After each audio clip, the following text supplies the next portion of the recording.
Bien, hemos concluido la lectura de Sukkot, que está en Bamidbar. Ayer ya hacíamos un pequeño comentario acerca de la parashá de Sukkot y decíamos que, como ya es sabido entre nosotros, las, las misbot, los mandamientos de Elohim, las normas, las reglas, tienen, son diferentes. Y entre ellas se encuentran los que son conocidos como Sukkot, que se refiere a reglas que no tienen una, un sentido lógico, no tienen un sentido inteligible, que pueda ser comprendido fácilmente. De hecho, no hay, hay explicaciones sobre eso, sí, sí hay, pero pues no se atreve nadie a afirmar esta es la interpretación. Esto es lo que significa porque están sujetos a esa condición en la que no se comprende fácilmente su significado. Despegábamos un poquito de las contradicciones, ¿no? ¿Cómo es que, eh, qué es lo que te impurifica normalmente? Te impurifica algo que está impuro. Una persona impura te toca, te impurifica. Un animal que es impuro te toca y te impurifica. Algo que está impuro es lo que te impurifica. Entonces es curioso cómo las cenizas de la vaca roja, que son para purificar, el que va y las pone en el agua, el que hace todo el procedimiento con el hisopo y todo esto que leíamos, resulta que se impurifica, es impuro hasta el anochecer. Y cómo esa agua causa impureza al que la utilizó para purificar a otro y al impuro lo purifica. Entonces, obviamente, ahí hay una situación en la que nuestra mente dice, ¿what? Kiumi, ¿qué está pasando acá? ¿Qué está sucediendo aquí? Por eso se llaman, por eso, perdón, se dicen uh, de estas tipos de mandamientos, se dice que son hukot, a eso se les conoce como huká o hukot, que son mandamientos que no son fácilmente de comprender y que, claro, repito, tienen explicaciones, pero no son del todo satisfactorias para todos. Algunos les hace, algunos se casan más con una explicación, otros con otra, y algunos que definitivamente no nos sentimos cómodos todavía con las explicaciones que hay. Sin embargo, decíamos ayer que eso no omite que nosotros aprendamos a obedecer, que nosotros seamos obedientes a la ley. Y decíamos que inclusive eso no lo podemos llevar a otros mishpatim, a otros misbot, que sí pueden ser comprendidos intelectualmente, cognitivamente, podemos hacer un proceso y podemos entenderlos. Pero aún así a veces no los comprendemos no desde el aspecto cognitivo, sino que a veces no los comprendemos desde el aspecto, pues, que tiene que ver con nuestras emociones, con nuestros gustos. De repente los mandamientos nos preguntamos, ay, ¿por qué tiene que ser así? A lo mejor a alguien, el Shabbat, que es un día de descanso y que se puede entender por qué Elohim pues te dice que no trabajes y todo esto, pues alguien a lo mejor pues dice, no, pero ¿por qué no puedo salir a divertirme a un parque o qué sé yo? A alguien le hace ruido a lo mejor la comida kosher, a alguien le hace ruido a lo mejor otras cosas. Y sin embargo, decíamos ayer, pues tiene que, la recomendación es que aprenda a ser obediente, que aprenda a decir, bueno, si esto Elohim quiere que yo haga, simplemente lo voy a hacer y punto. Elohim es el sabio. Uno de los retos para el judío entonces es aceptar la Torah y ponerla en práctica.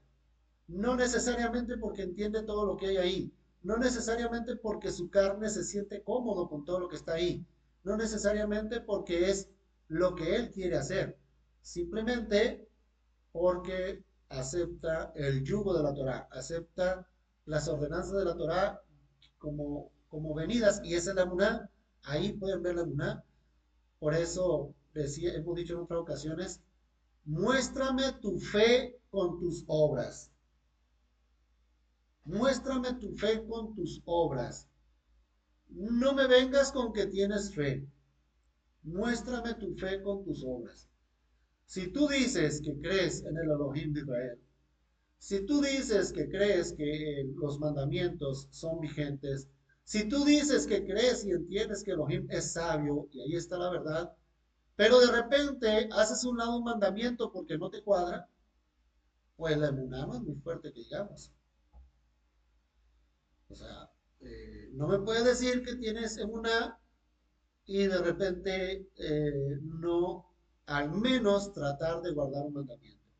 Entonces, es el significado de muéstrame tu fe uh, con tus obras, ¿no? O al revés, muéstrame tu fe sin tus obras, pues no hay fe. Una fe sin obras no es fe, es una mera creencia. Es creer, diría alguien, creer en que la luna es redonda. ¿Y qué cambio hay en ti? ¿De qué te sirve? Es una creencia. Es creer que, que hay vida en otros planetas. ¿Y eso en qué cambia tu vida? ¿Eso en qué efectos tiene sobre tus acciones? Es una creencia hueca, vacía.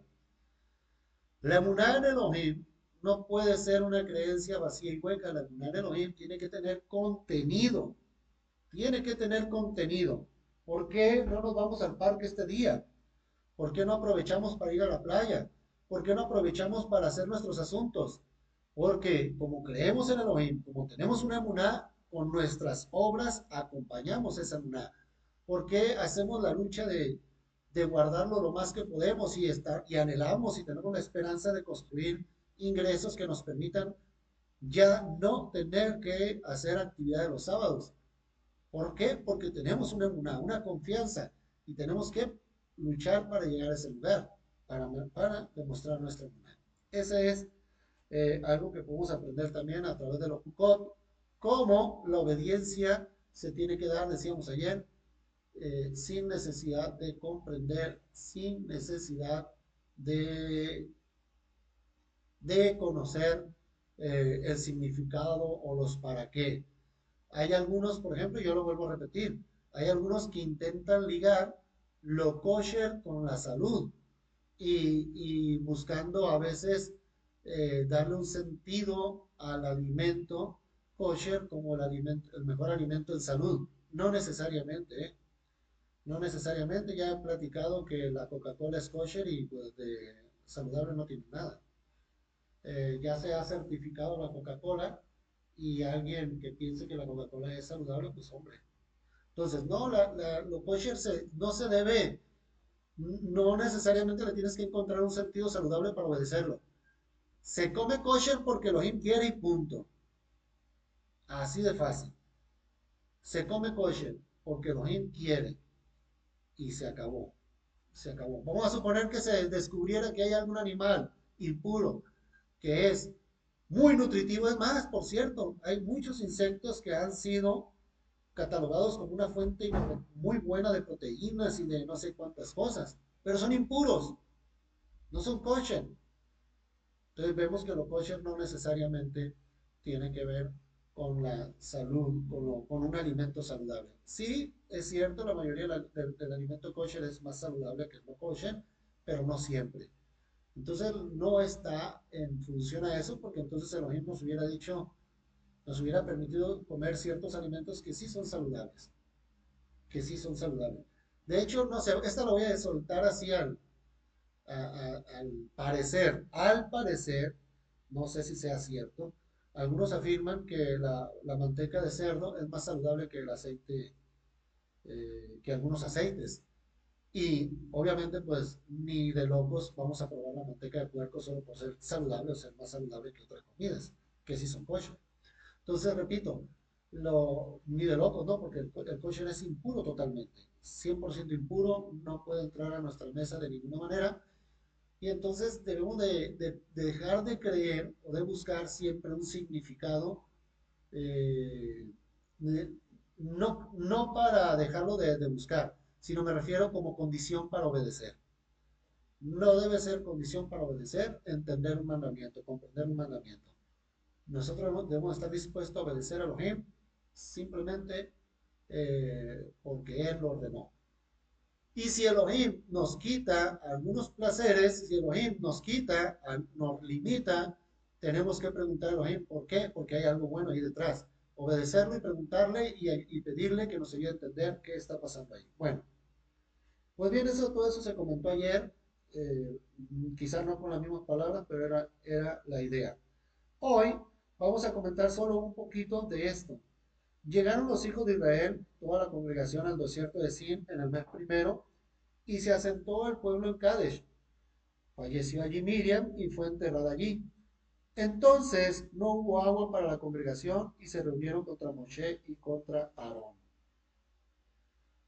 Un comentario que está acá abajo. No hubo agua. Mientras Miriam vivía, por su mérito, un manantial de agua acompañaba a Bené Israel en su travesía. Eso está ahí. En su travesía, eh, sí está ahí. ¿No? Ah, sí, por el desierto. Pero cuando ella falleció, el manantial desapareció. Bueno, obviamente aquí hay un comentario de tipo que tendría que haber sido una cosa sobrenatural, un milagro sobrenatural. Aunque está escrito aquí un milagro sobrenatural, no vayan a creer ustedes que en el judaísmo es necesario los milagros para confiar en Elohim y para buscar en Elohim. No vayan a creer ustedes que en el pueblo judío, en la mentalidad judía, las confirmaciones deben de venir de aspectos sobrenaturales. No es así. Eh, de hecho, si alguien no quiere, rechaza esta, este comentario y dice, a mí se me hace que eso lo inventaron, porque no hay fuente en la Torah. La Torah no dice eso. La Torá no dice que un manantial acompañara al pueblo de Israel cuando se moviera de manera milagrosa. Eh, pero sí podemos decir que evidentemente sí hay una relación. La Torá no menciona nada, que no de manera nomás porque sí se le ocurrió. Si la Torá señala que cuando murió Miriam, entonces faltó el agua, al menos podemos decir que de una o de otra manera, milagrosa o no milagrosa, sobrenatural o no sobrenatural, de alguna manera abastecimiento de agua sí había en Israel, hasta que Miriam faltó. Cuando Miriam faltó, el agua cesó. Entonces podemos decir en cierta manera que la aportación de Miriam para el pueblo de Israel, entre otras, era que por mérito de ella había agua para Israel. Había agua para la comunidad, para el pueblo de Israel. ¿Qué sucede? Estábamos hablando hace un momento acá en la mañana que tenemos que entender que todos en una comunidad aportan. Aquí en este caso estamos hablando de Miriam, alguien que no era totalmente perfecta. Ya miramos también que en algún momento habló de Moshe y que le salió lepra y que tuvo que ser apartada 7 días del pueblo de Israel porque había sido afectada de lepra y aunque había sido limpiada, tenía que cumplir con las reglas de la purificación. 7 días fue apartada. ¿Y por qué fue aquejada de lepra? Pues porque, como que acabamos de decir, porque tuvo habladurías contra Moshe. Pero aún así, los méritos de Miriam, la entrega de Miriam, la emuná de Miriam, su relación con Elohim proveía de agua al pueblo de Israel. Cuando faltó Miriam, falta el agua. Y a causa del agua, y por cierto, no lo vamos a meter ahí, ¿no? Pero eso desencadenó más detalles, desencadenó el enojo del pueblo, la desesperación, la habladuría, desencadenó que Moshe y Aarón fueran y hablaran con Elohim, que Elohim les dijera cómo hacerlo, Luego de ahí viene Moshe y Aarón y no ejecutan la palabra de Adonai tal cual y entonces quedan excluidos de entrar a la tierra prometida. Como una cosa fue llevando a la otra, ¿no? Aunque ese no es el tema de la reflexión. La reflexión es, todos aportan algo a la comunidad. Todos aportan algo a la comunidad. No necesariamente de manera directa, no necesariamente de manera en trabajo, no se notaba. Lo más seguro es que nadie supiera. Nadie, generalmente de hecho, eh, bueno, mi hermana Vicky seguido le falta el agua, ¿no? Allá en Los Cabos. Ella sabe lo que es padecer de agua. Pero nosotros acá, en Culiacán, podemos durar 2, 3 años y el agua está aquí a la mano. Se nos olvida. O sea, nosotros no tenemos en cuenta que hay ¿cómo se llaman? Cárcanos, ¿no? Se llaman algo así. Hay pozos, hay bombas, hay todo un sistema afuera.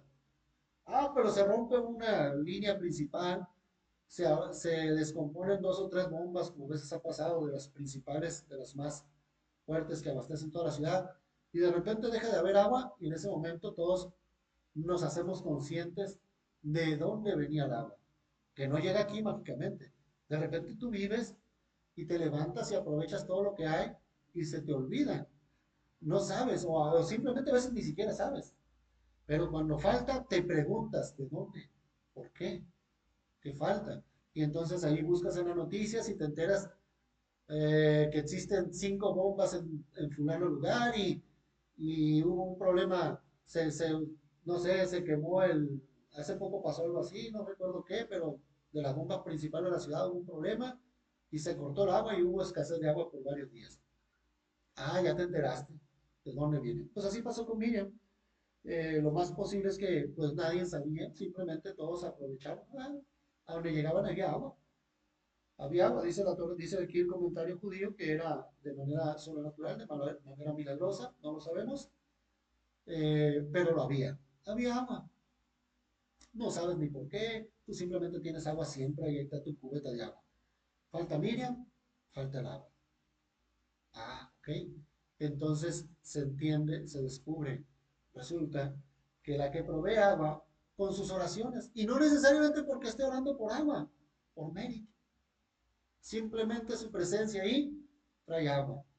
Que es algo precisamente de lo que alega el judío ortodoxo, ¿no? Y que no quiere ir a la guerra porque dice, este es nuestro trabajo.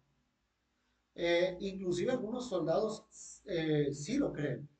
Cuando se dio todo esto, salieron videos de algunos soldados que le decían, se dirigían a los ortodoxos, que ellos estaban contentos, que no estaban de acuerdo con que los hicieran ir a la guerra, que ellos preferían que hubiera ya un grupo de ortodoxos orando, porque ellos sentían que la fuerza espiritual, la fuerza física, la fuerza mental, las cosas que viven ellos allá en el día a día, están respaldadas por las oraciones de los que se quedan orando, como aquel testimonio que dio, no testimonio, porque, bueno, sí, sí es testimonio, pero no con esa palabra. Cuando pasó lo del 7 de octubre y estuvimos viendo algunos videos de cómo lo vivieron diferentes personas, cómo lo vivieron los soldados, cómo lo vivieron la gente en la sinagoga. Y hablaba un rabino desde una sinagoga, cómo ellos estaban en la sinagoga, pues obviamente mientras que Shabbat están de por sí ya viven bastante desconectados del mundo, pues ni se diga Shabbat, totalmente desconectados de todo el desastre que había. Y de repente llegan soldados, entran a la sinagoga y les dicen, enciérrense, cierren bien las puertas, y no dejen de danzar, no dejen de orar, los necesitamos. O sea, los soldados diciéndole a los judíos ortodoxos que estaban dentro de la sinagoga, no dejen de orar y de danzar, hoy más que nunca lo necesitamos. Y se van, y pues ellos platican cómo ellos estuvieron danzando y danzando y orando hasta que acabó Shabbat. No les dijeron gran cosa, nada más les dijeron en ese momento eran noticias muy confusas, no se sabía exactamente qué estaba pasando y lo único que ellos se les dijo es, están pasando cosas muy horribles, que no habían sucedido cosas tan graves, creo que desde el holocausto no había habido una matanza tan grave como esa. Entonces, tengo entendido, no estoy muy seguro, ¿eh? Entonces ellos no tenían exactamente qué, pues no les quedó más que encerrarse y orar y orar y orar y hasta que se acabó Shabbat se enteraron de qué estaba pasando allá afuera. Entonces, repito, los méritos de esos judíos ortodoxos es parte del trabajo que se hace. Eh, una comunidad tiene que ser consciente de eso. Una comunidad tiene que ser consciente de la aportación, que hay muchos tipos de aportación que se hacen por todas las personas que viven dentro de ella. Hay aportaciones económicas, hay aportaciones de atención, de trabajo, de compañerismo, de educación, todo lo que se aporta a una comunidad es de mil maneras, muchas maneras, y no necesariamente se notan. Tenemos que entender que entre más diversa sea la comunidad dentro de la Torah, no, obviamente no estamos hablando de la diversidad, como la entiende ahorita el mundo, ¿no? Donde le mete diversidad sexual, le mete diversidad de todo tipo, no. Dentro del espectro de la Torah eh, hay, hay toda una diversidad. Y esa diversidad se refleja mucho en el grado o en la forma en que se vive la Torah. Estoy tratando de encontrar palabras para no me gusta mucho del todo la palabra niveles, porque no sé, siento como si de repente se hiciera como una especie de élite, y no. Pero digamos que que hay diferentes aspectos que se tienen que cubrir. Y en esos aspectos que se tienen que cubrir, lo he estado expresando, tiene que haber esa libertad de albedrío para que se dé esa diversidad. Había ahí un espacio para una Miriam que vivía totalmente consagrada, era profetisa, recibía profecía, danzaba. Ella tenía una actividad espiritual muy fuerte y eso hacía que hubiera para Israel, hubiera agua siempre. Eh, Habrá otro que a lo mejor no se expresa tan espiritual, a lo mejor es más, lo vemos trabajar mucho, es alguien que no ora 3, 4 horas diarias, a lo mejor nada más se levanta y 20, 25, 30 minutos, pero bien concentradito, y luego sale ya a hacer su trabajo, o en su momento como comunidad sale y hace su trabajo, va y cuida la unidad económica, el negocio de todos, va y otro que va y hace seguridad, otro a lo mejor no está tan metido en Shabbat, pero allá está en la torre donde se vigila. Ahí en ese momento había judíos en la vigilancia, que lamentablemente en ese 7 de octubre no fueron suficientes, pero no estaban tan metidos en Shabbat. Ahí había, o sea, en una comunidad, repito, hay diversidad. Se expresa de manera distinta. No debe ser una comunidad muy uniforme, puede conducirse, puede llevar una ruta para convertirse en secta, en religiosidad. Muy uniforme significa que hay a lo mejor demasiada eh, ¿cómo se puede decir? Injerencia, lo que he dicho mucho, injerencia en la vida privada, en la vida de las personas. Hay como que todos se tienen que vestir así, todos tienen que hacer esto, todos tienen que allá, todos tienen que orar al menos tanto tiempo, todos. Espérense tranquilo. Se debe crear ese espacio, como siempre digo, una comunidad para que cada quien viva su acercamiento a Elohim como lo quiera vivir. Y haciendo eso, pues no va a faltar quien con su santidad, quien con su vida espiritual aporte. No va a faltar quien con su intelectualidad, con sus lecturas, con sus estudios aporte. No va a faltar quien con sus manos físicamente aporte. Va a haber, la comunidad se cuida a sí mismo cuando hay de todo dentro de la comunidad, dentro del marco de la Torah. Dentro del marco de la Torah. Y entonces la expresión es viva. Eh, es fuerte, la vida espiritual se cuida a sí misma. Lo he dicho y lo vuelvo a repetir. A veces, eh, precisamente esa persona que parece que no está tan apegada a la Torah, que parece que no tiene una buena relación con Elohim, es la que pues, de repente puede decir, se están volviendo muy religiosos, puede dar la voz de alarma si el líder o alguien se empieza a enchocar. ¿Por qué? Porque los más a veces acercados, los más, pues no fácilmente notan por ese apego al líder, por ese no se dan cuenta cuando él se empieza a desviar y lo empiezan a seguir y se van lejos. Que a veces ya no hay retorno.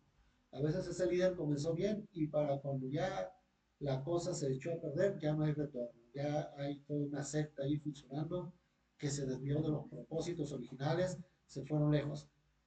Necesitamos una comunidad en la que haya aportaciones de todo tipo. La aportación de Miriam era el agua, casi nada, ¿no?